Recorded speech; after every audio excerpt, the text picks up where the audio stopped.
जय जय श्री राधे। एक बार एक पंडित जी ने एक दुकानदार के पास 500 रुपए रख दिए।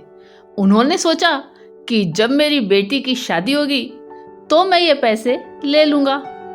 कुछ सालों के बाद जब बेटी सयानी हो गई तो पंडित जी उस दुकानदार के पास गए, लेकिन दुकानदार ने नकार दिया और बोला, आपने कब मुझे पैसा दिया था?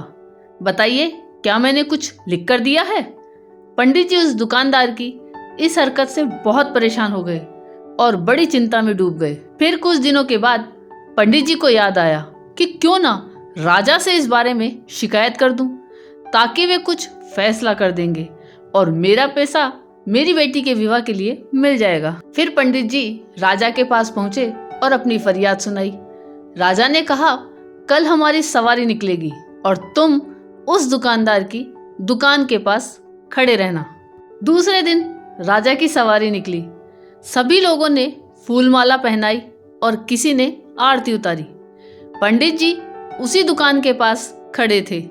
जैसे ही राजा ने पंडित जी को देखा तो उसने उन्हें प्रणाम किया और कहा, गुरुजी, आप यहाँ कैसे? आप तो हमारे गुरु हैं, आइए इस बग्गी में बैठ जाइए। वो दुकानदार यह सब देख रहा था। उसने भी आरती उतारी और राजा की सवारी आगे बढ़ गई। थोड़ी दूर चलने के बाद राजा ने पंडित जी को बग्गी से नीचे उतार दिया और कहा, पंडित जी, हमने आपका काम कर दिया है, अब आगे आपका भाग्य। उधर वो दुकानदार यह सब देखकर हैरान था कि पंडित जी की तो राजा से बहुत ही अच्छी सांठगांठ है, कहीं वे मेरा कबाड़ा ही ना कर दे। दुकानदार ने तत्काल अपने मुनीम को पंडित जी को ढूंढकर लाने को कहा। पंडित जी एक पेड़ के नीचे बैठकर कुछ विचार विमर्श कर रहे थे। मुनीम जी बड़े ही आदर के साथ उन्हें अपने साथ ले आए।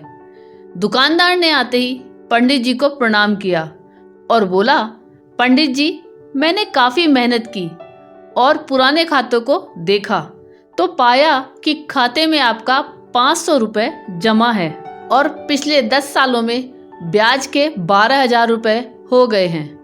पंडित जी, आपकी बेटी भी तो मेरी बेटी जैसी है, अतः 1,000 रुपये आप मेरी तरफ से ले जाइए और उसे बेटी की शादी में लगा दीजिए।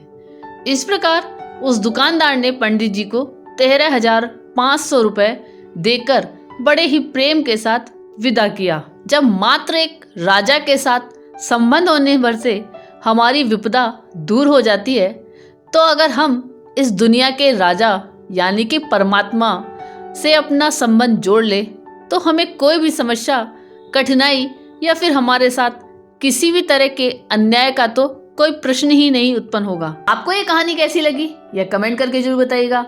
चैनल पे नए हो तो सब्सक्राइब जरूर कीजिए और वीडियो को लाइक और शेयर कीजिएगा। धन्यवाद।